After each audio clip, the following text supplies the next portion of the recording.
Welcome back to another edition of the Magic Latest Podcast where we discuss everything Orlando Magic basketball. I'm your host, Jalon Dixon. Remember to like, comment, and subscribe for daily Orlando Magic content. And with that being the case, today's episode, very short, very sweet, but we're going to talk about former Orlando Magic guard Victor Oladipo looking to make a comeback to the league.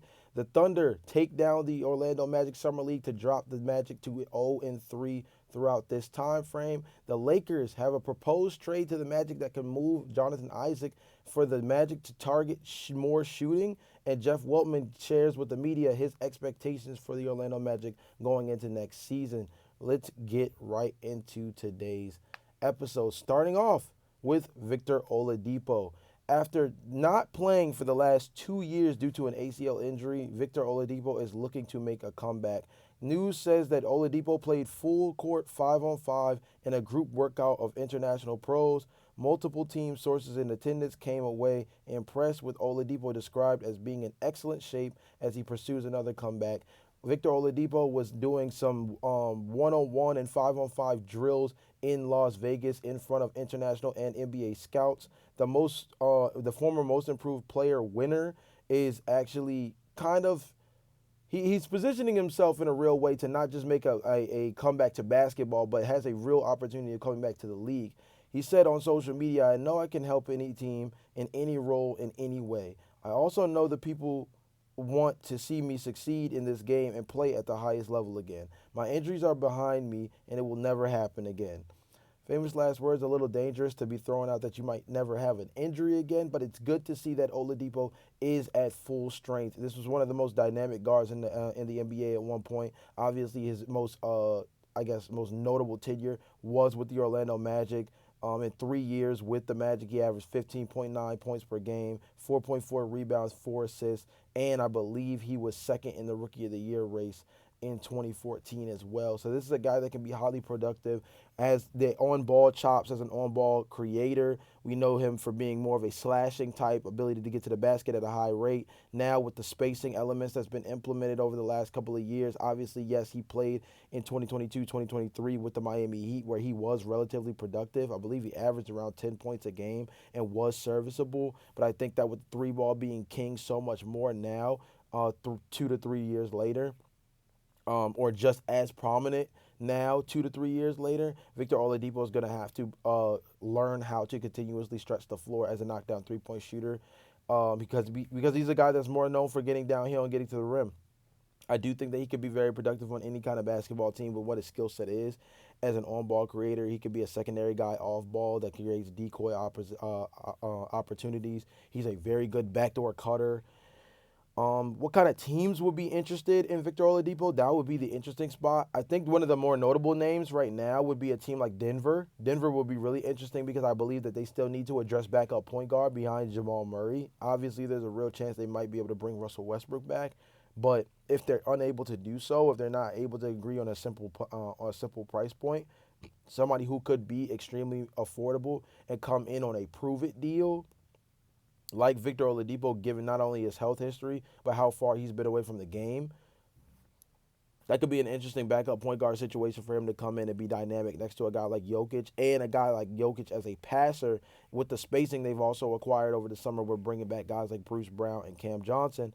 It gives Victor a real chance to operate not only as a ball handler with more spacing around him, something he never even had back when you look at teams like the Orlando Magic team that he was with, where the only real floor spacer was probably Evan Fournier at the time.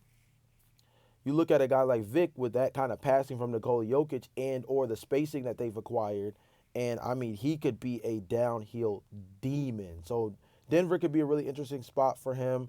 Returning to Miami could always be an interesting situation given the fact that they do need talent at that spot. If Miami does go after Bradley Beal, there's a little bit of redundancy there, even if Victor Oladipo is a little bit more spry in terms of what he's able to do as a creator around the basket. The Orlando Magic will be interesting, but I think the guard depth is already kind of set there, so I'm not really worried about the idea of bringing in another one, especially, last episode we talked about Marcus Smart being an option. I do think that if we were to go after a guard, the more important positioning for a guard would, again, be like 3-and-D opportunity. Victor Oladipo, I think, would be bringing more of an offensive scoring punch, similar to like if we were to still trade for Anthony Simons. But I think Victor Oladipo obviously would begin as a cheaper option. He would be a guy that would be a little bit more dynamic on ball, as a guy that can handle not necessarily like the on ball pressure in comparison to Anthony Simons, but I think he's a guy that puts more pressure on the rim than Anthony Simons does when healthy. So Orlando could be interesting. A return to Orlando could be interesting, but I think the guard depth that we already have is pretty solid. Yeah, no, man. I think Denver would be the most interesting team. I think Miami would be an interesting team. I think the Clippers, the Lakers, those two teams would be interesting just from a guard depth perspective. You guys let me know in the comment section down below, where would you guys like to see Victor Oladipo sign if he does land back in the NBA? I think that with everything we're hearing, there's a good chance that he could get an opportunity. But what team would you like to see him suit up for next season? I'll be looking in the comment section down below to hear your thoughts on that. Next, let's go to something that's kind of a bit of a quick hitter. The Orlando Magic Summer League team falls to the Oklahoma City Thunder team and dropped to 0-3. But in this game, Jace Richardson, Noah Pinda, and Tristan Da Silva didn't play. So with that being the case, it's kind of not too much to be able to pull from this situation. I don't believe that the Orlando Magic obviously are invested in what their summer league team is going to do. I think Jace Richardson and Noah Pinda and Tristan Da Silva have all kind of shown spurts of what their skill set is going to translate to at the next level in terms of how that correlates with what their main team is trying to do this upcoming season. Jace Richardson can put the ball on the floor and operate as an on-ball point guard that can shoot the three ball. Noah Pinda is your do-it-all Swiss Army knife type that can put the ball on the floor, operate in transition, be an athletic freak around the basket, and just be a dude that can just take his 6'9" frame and use it in a really strong way that allows him to be more physical and put pressure on the paint, force guys to have to double team, very smart passer out of the post, different things like that. And Tristan Da Silva, they came into Summer League with expectations of, yo, Tristan, be more aggressive as an offensive generator. The way you're going to get on the floor is being an offensive threat. 3-and-D wing stuff is great, but at the end of the day, your ability to get on the floor is going to become your ability to differentiate yourself from typical 3-and-D wings, because you have to be able to put the ball on the floor and operate in a way where we can trust you to have the ball in your hands without Paulo Banchero and Franz Wagner on the floor. The idea for Tristan Da Silva is to be as similar to what Franz Wagner is asked to do when Franz is not on the floor.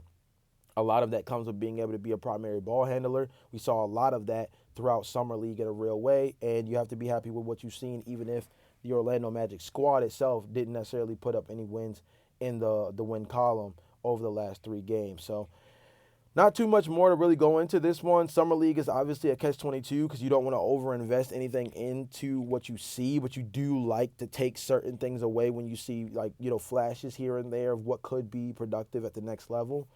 In this game, the 3 main guys that you're interested in as an Orlando Magic fan for what they can show you from a productivity standpoint, they didn't play, so it's not too much to really get into beyond that. Next up, we're going to go into a proposed trade that actually was made up on Sports Illustrated through the Atlanta Hawks division.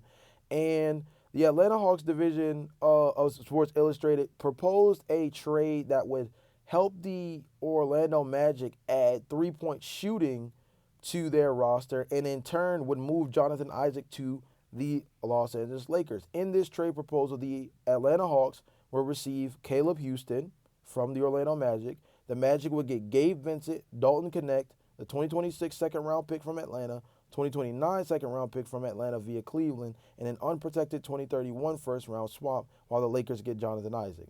The article says that Connect is exactly the kind of player that the Orlando Magic need. He would give them another floor spacing option on a cheap contract, essentially replacing Houston. When the Magic made the trade for Bane, it made their roster more expensive and they looked to cut costs somewhere, and Isaac seems to be a logical candidate given his salary and inability to stay healthy. This is a truly low-risk, high-reward move for the Magic, as they are cutting ties with an injury-riddled 27-year-old in exchange for a 24-year-old in need of a fresh start. The Lakers likely wouldn't mind parting with Connect for the front court help Isaac would offer, especially after they failed the Mark Williams deal at the last season's trade deadline. We've said this a handful of times on this podcast that the idea of moving off of Jonathan Isaac has to come with the idea of upgrading in some way, shape, or form at the center position around or in spite of a guy like Wendell Carter Jr. and or Goga Batazde. Adding more three-point shooting for a guy like Dalton Connect, it's helpful.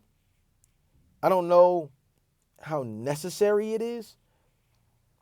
I think that what you expect from Dalton Connect is what you would hope Tristan da Silva develops into, is what you hope the pathway for Tristan da Silva is for this upcoming season.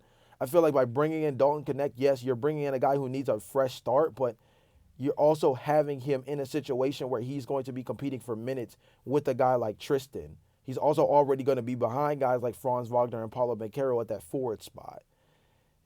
Could he be a 2 for this team? Maybe, but again, Anthony Black, Jalen Suggs, Tyus Jones, Jace Richardson. There's still Jet Howard on this team, who the Orlando Magic franchise still has a lot of belief in, despite the lack of productivity over the first few seasons. They've kind of got that all kind of squared away. Yes, the second round capital that's involved in this trade could be very useful. And I think that's the one thing that should be pointed out, is that between cost cutting salary wise with Jonathan Isaac, who is a candidate to be traded at some point, either this offseason or at the trade deadline, by the way. Like, the idea that the Orlando Magic are just completely done is a little bit of a moot point. Are they done right now for the offseason? Excuse me, highly likely. Highly likely done for the offseason. But the idea that they're just done making trades in general and this is the team as set, there's probably only like a 65% chance that that's true. The reality is that a guy like Jonathan Isaac or even Goga Batadze, who's an expiring contract, are two guys that could be moved to save salary cap and position themselves to potentially bring back some of those second-round picks that can make up for the fact that they moved off of first-round picks in the trade acquisition for Desmond Bane. So you want to be able to bring some more trade pieces back to make up for the treasure chest that's now a little bit more barren due to that big-time trade, to be able to do anything else moving forward, whether that's looking at Wendell Carter Jr. down the line, maybe Tristan da Silva, maybe Anthony Black is on the trade deadline board, going into the midway portion of the season, right? So you want to be able to have more flexibility to attach things to those guys in order to make those deals a little bit more sweeter if you're looking to go even more all in than they already have.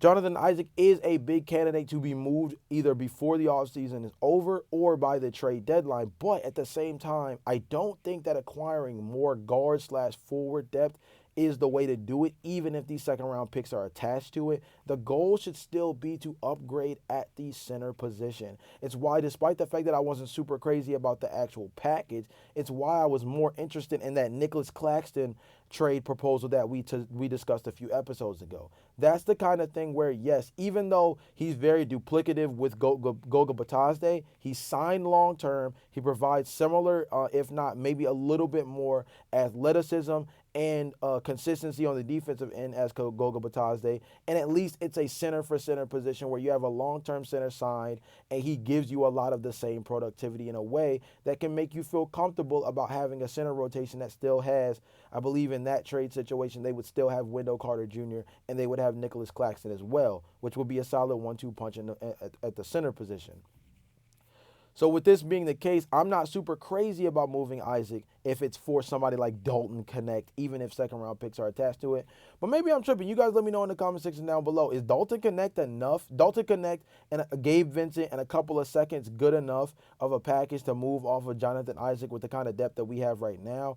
Or do you feel like at the end of the day, the thing we've been saying in the comment section and the thing I've been saying on the podcast the last couple of episodes stays true? If it ain't a center, we don't need him right now. I'll be interested to see what you guys say down below. But with that being said, we got one more topic, and that's that Jeff Weltman has come to the media and made it very clear what his expectations are for this young Orlando Magic team going into next season. I'm going to read exactly what he said. So the way he phrased it is, I know that there's so much chatter right now because of injuries about, like, hey, the East is wide open. But, like, we're not trying to win the East. We want to win the NBA. And so I think that it's really important for us to run our own race. And in doing that, we know what we need to do. We needed these elements. That's what we talked about. We know we've needed to get better offensively, hopefully without compromising our Defensive identity. There are always going to be injuries. You just hope they're not to you. All of those injuries are going to open up opportunities. And so this year, because of some key players in the East that have gotten injured, that's become a big part of the conversation. But those guys will be back next year, and then it'll be someone else. It's always going to be this year. We just hope that our group together for the next several years can figure out a way to get to the top of the heap. Hey, man, I think the biggest thing is three things. Jeff Weltman recognizes the window. He realizes that particularly this season, the window is wide open. He recognizes that the league around him sees that the Eastern Conference is out of balance. Number two, he has expectations that match the moves that have been made over the course of this summer, bringing in Tyus Jones, trading for Desmond Bane, putting guys like Jonathan Isaac and Goga Bitadze on the trade block, positioning yourselves to let go of a handful of guys, including Gary Harris, and then having to restructure a situation to bring back Mo Wagner on a more team-friendly deal, right? All of the moves that have been made this summer are reflectionary that Jeff Weltman understands that this year in particular is one that they need to be able to attack. He understands that every year is a this year is the year type of approach, and this one in particular has a very crucial storyline to it, being that right now their team is healthy. Right now, their team has addressed their biggest holes from last season, and the only thing that they can do outside of that is play the game itself. And as long as they are able to avoid the injury bug, he believes that they're one of the best teams in the Eastern Conference. But number three is that he understands that this window beyond just this year was built out of the Desmond Bane trade in a way that says he believes and hopes more so than anything, but believes that the next couple of seasons, this team has the capability to be in the mix and stay in the mix regardless of whether or not those guys come back full in the fray, ready and willing as they were before their injuries, talking about Jason Tatum, Tyrese Halliburton, and Damian Lillard. He hopes and believes that this team has the capability to be in the mix, whether those guys return to the roster fully healthy and back to their normal selves, or if they come back as shells of themselves. He believes the Orlando Magic are a real competitor in the Eastern Conference, regardless of what's going on around them. That's what a GM should say. That's what a GM should feel. And that's how a GM like Jeff Weltman should express himself coming out of an offseason where the Orlando Magic did indeed address just about every little issue, from coaching to their three-point shooting to the necessary point of getting a more steady hand point guard, adding depth to the backcourt to make up for the fact that they do have significant injuries on this roster from last season. And we just saw from a handful of different teams over the past 2 years that having a lack of depth can really blow your whole postseason apart at the worst moment, because you don't have guys that can fill out the depth chart that can still play at a high level. The Orlando Magic addressed all of those things, and Jeff Weltman should feel as strongly as he does about this team going into next season. Let me know in the comment section down below, do you think that this is the year for the Orlando Magic to win an NBA championship, or do you still feel like they're a season or two away from being a real contender coming out of the Eastern Conference? But with that being said, this is the end of another edition of the Magic Latest Podcast. Again, remember to like, comment, and subscribe for daily Magic content, and I will see you guys tomorrow. Peace.